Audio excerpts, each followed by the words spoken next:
Welcome to the WineDown, an afternoon podcast where two techie blokes sit down over a bowl of wine and chat about what's happening in the world of tech. Enjoy while Scott and Nick open up about their week in technology.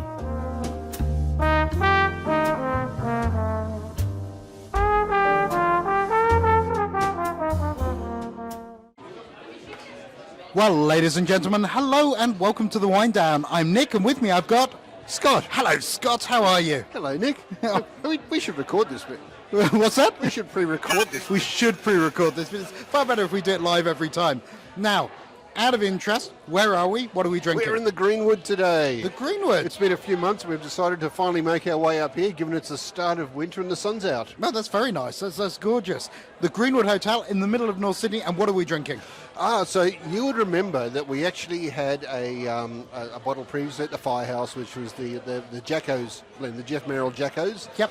This is the same overall company, the Jeff Merrill one, but Pimpala Road, so Woodcroft, South Australia, in that broader wine region. Let's bring that up to the camera so everybody can see that. There we go. This is another part of that broader family of wines. This is a Shiraz, and it's quite a nice little medium rounded drop. Cool, very nice, very nice. It holds its own. Yep. It's not going to win any master races, but it certainly won't come last either. Let me try it. Okay. Yep, that's not too disgusting at all. That's not too disgusting. Okay. All excellent. Right. We're off and running. Today we're going to have a chat about data. Data? Or is it data? No, only in Star Trek is it called data. Now. So talk to me about data. What's your view on data, Scott? I think organisations have collected a significant amount of data over the years, and they either don't know they have it or they don't know what to do with it. Yeah, I think you're right. I think lots of people turn around to me and say, yeah, data's one thing, right? But converting it to information's a whole nother thing. And so I think, I met the guy who really ran IT for Unilever, and he said the difference between a small manufacturing company and Unilever is Unilever make every decision from data. And small manufacturing companies make gut decisions. They don't work off the data. Now I've confused myself, haven't I? I'm saying data, let's call the whole thing off. That's all right.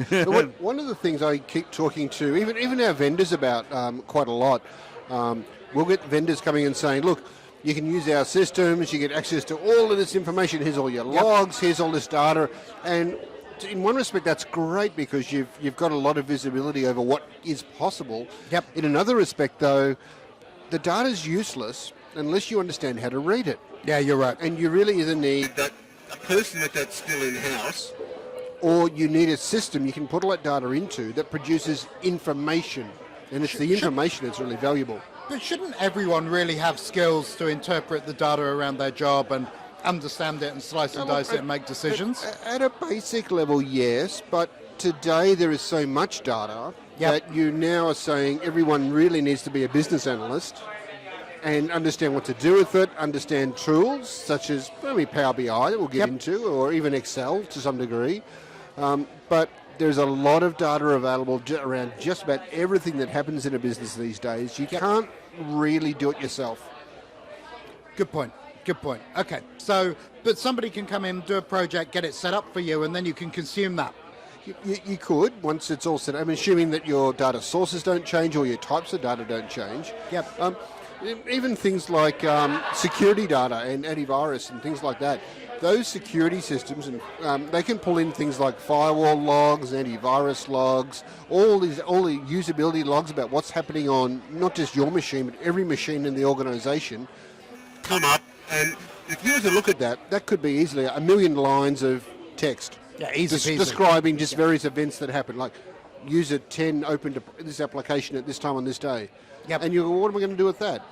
Okay, so this is where things like the automated systems come in. They grab all that data and they look for patterns, known patterns of this could be a bad thing happening. And this is just looking at this from a security context. When they detect that, they can actually then generate some information to a security engineer, for example, saying, I've detected this pattern in this data log. You should go and investigate. This could be a bad thing happening in the organisation. But that's one use of using tools to scan through all the data to produce actual information. Yep, no, I understand. So therefore, the question we're answering today is how do I turn the data in my business into information to make decisions, right? Yeah. Okay, cool. What about power usage, for example? Mm-hmm. You could generate lots of data out of that. Break up a few. We've got power usage.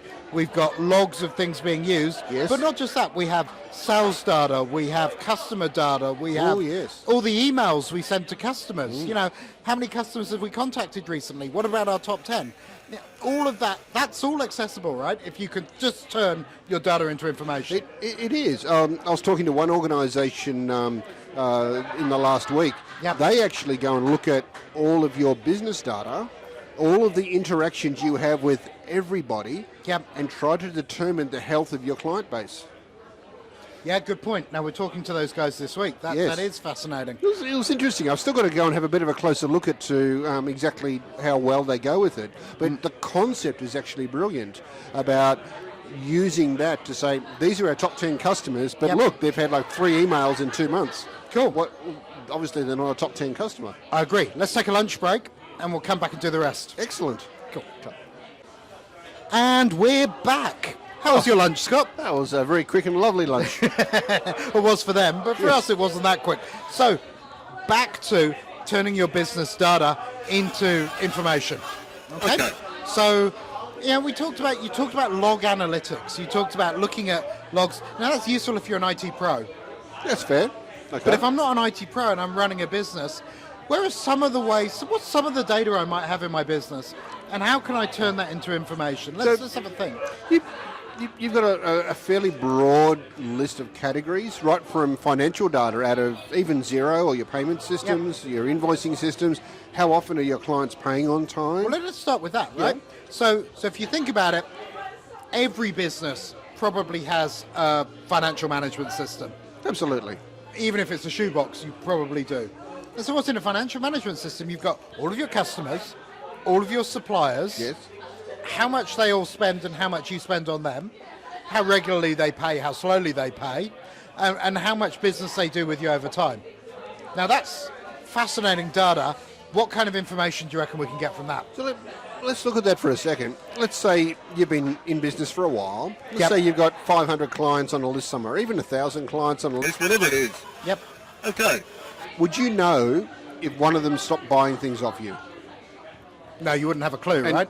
Well, it depends on how good your sales team and account management teams are. But from what I've seen in most businesses, they don't really make a lot of use of that financial data. They don't make a lot of use of, these were our top 10 clients that we measured manually a year ago.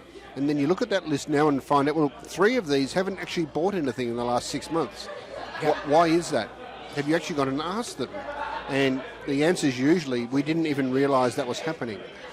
And this is the information level where you can actually start to get trends on what's happening in the business, who's doing what or who's not doing what, and therefore you can actually make quicker decisions about what do we have to do to fix this? How are we going to find out more? Is there a problem that could actually grow bigger, or where's this all heading? So I found some interesting ones. I was actually chatting to Lester in our team, and he used to look after a team that built an inventory system.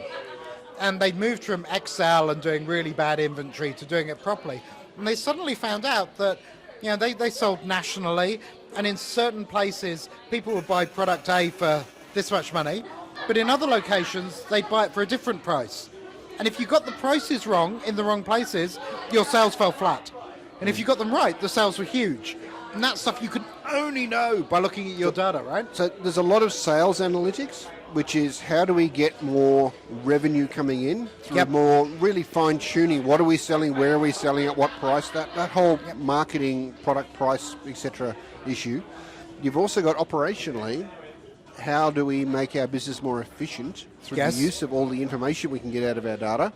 Or what are the key bits of information we want to trend or track, for example, on a dashboard even, collecting all the data, running it through some sort of algorithm to produce the information you need, putting that on a big TV screen on a wall, so on a daily basis or hourly basis or minute basis, whatever it is, you can see how things are trending, and you want to know where are we heading. And it could very well be that you measure it every minute, but you track it across a day so that you've got those 1,440 odd measurements to go forward.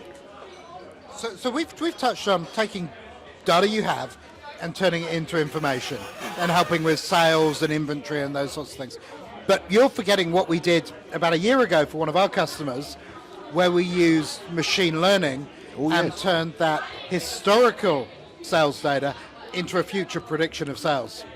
That's very true. We spoke about this a few episodes ago, and this was the thing where you don't actually have to be the one doing the work. You don't have to be some really detailed, I know Excel inside out business analyst that can take data from anywhere and produce a result. This has largely been automated these days. You can put all of this data into tools and systems like Power BI, for example. Yep. I understand there's a bit of logic around it, but just sort of work out, I need to know this. How would I know this? I get that, and if you can explain the logic and generate an answer, you've got your data, and there it is on the screen in front of you. Yeah, so I've got to tell you something cool about Power BI this week. Oh, okay. So something cool about Power BI this week is Microsoft licensed an AI technology called GPT-3. Oh, yes. There's about 100 companies in the world who've got a license to GPT-3. We're one of them. Microsoft's another one. It's nice to be up there. And where they're using GPT-3 is in two places, in Power Apps and Power BI. And in Power BI, they've just released a feature called the Easy Measure. And so what used to happen in Power BI, when you wanted to come up with a computation, say, sales per month or something like that, you had to write this horrible query in something called DAX. Now, DAX is fine if you're a data person, but if you're not a data person, DAX is really hard. But now they're using GPT-3, so you tell it in English what measure you want, and it will write the DAX query for you. And I've seen these sort of English queries you can put into GPT-3 and the answers it gives. And I'm pretty impressed, actually. It's pretty cool, hey? I've seen it write little news articles as well. Yep. And in some cases, that grammar is better than what I've seen coming out of today's journalists. Oh, now, I'm not going to go there. I write for a CRN magazine, I'll have you know. I wasn't saying you in particular, but I just noticed that the quality of journalism could really go through one of these AI checkers to flag a few things and say, hey, maybe these two words don't go together. Yeah, no, you've got a point. So that's fascinating. I was really, I hate to use the word democratizing because it's overused and it's crass, but it's kind of taking all that stuff that used to be hard and putting it in the hands of the business, which is where they need that information. No, that's just it. It's hard to make decisions around information you don't have. Yeah. And the more information you have access to, and you can work out what is important to you and what's not. So focus on the important parts. You can get some great business decisions out of that. Work for, grow the business, be more profitable. Yep. It's all about the data these days. There's other things, right? We work with a couple of IT teams, and they have help desk software, but I bet they can't tell you the top 10 requests. And this is about what you do with the data in those systems. Yep. And therefore, it's the whole thing. There's so much untapped potential in so many businesses to generate useful information. It's quite amazing. Yeah, no, it's interesting. So we were working with a customer recently where we're migrating from one help desk system to another. And as I was working with the migration, I thought I'd take the data and run a few AI models against it. Because people raise help desk tickets in different ways, please can you help me with my PC? My PC won't work. It's broken. It's broke. Fix it now would be all about the same problem, right? What's nice about using something like OpenAI and GPT-3, although I can't talk too much about it, is how we actually can use that to classify out of that data what are the top 10 tickets, what are the top 10 users, what are the most important issues affecting users, what causes the most downtime, what takes the longest amount to fix, i.e. which projects do I do in IT to reduce my cost of support. And that's what it really comes down to. So if you can work out that, hey, if we trained our staff in this particular element of something because we get the most calls on that, or maybe these three people produce the most tickets, why is that? How do we solve that problem? And all of a sudden, after working on them, maybe you spend a year just chiseling down one by one all the little elements, and you finally work out you actually need one less person doing support, and they can then be more productive in other elements of the business. Yep. So, if you were to turn your data into information, you can sell more. Yes. You can make more profit. Yes. You can reduce your costs. Absolutely. You can understand your business more. You can make the right decisions, and you can test that decisions are right. That sounds pretty powerful. That sounds pretty good. Why don't people do this? But how does someone do it, right? How do I go from, I've got all this data, I've got databases and systems and people, How do I get to the point where it's information, Scott? I'd like to say magically that we are the only ones that know anything about this, and come and see us and we'll fix this up for you. That's not really true. No, it's not true at all. But we do know something about it. We do. And look, if this was 10, 15, 20 years ago, that may be the case. But look, a lot of these tools are available to the average user these days, and they're not expensive. Like a proper Power BI license is, what, $20 a month or something? Yeah, I know. It's not expensive. For $20 a month, would you get all your data into information and put it on a board? Of course you would. It's just a matter of taking the time to do it. Yep. Okay, so let's take the time to do it. Let's see what people need and get people to reach out to us. You could leave a message, you could leave a comment and say, I'm stuck in this. I think we'd be happy to give you some pointers, right? Absolutely. Maybe we can do a blog post. Maybe we should do a blog post. Let's do one of those. Maybe let's get GPT-3 to do a blog post for us. We could do that. We'll give that a crack. See how that works. That'd be interesting, actually. That's awesome. Well, that was the WineDown from the Greenwood Hotel in North Sydney. Thank you, Scott. Cool. And if you did like what you heard, make sure you subscribe, leave a like, and if you want us to discuss something you're interested in, leave a comment down the bottom. Great. Thank you, everyone. Thank you. See ya. Bye.